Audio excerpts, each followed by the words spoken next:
Хобби моим всегда был этикет, и впоследствии это хобби переросло в мою профессиональную деятельность. Не так давно я окончила Национальную академию дополнительного профессионального образования, я переквалифицировалась.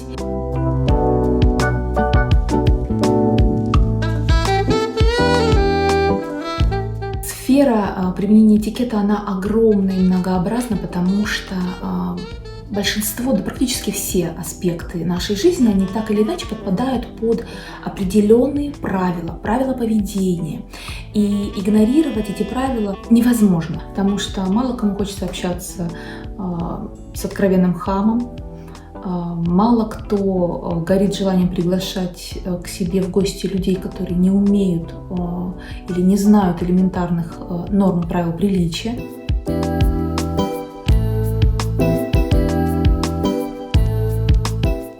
Крымско-татарский этикет, он неразрывно связан с воспитанием в семьях. В свою очередь, воспитание, оно связано с мировоззрением, с идеологией, самосознанием крымско-татарского народа. Это уважительное и почтительное отношение к старшим, это уважение и почитание родителей, это доброе отношение к детям, гостеприимство и, конечно, любовь к родине и к родному языку.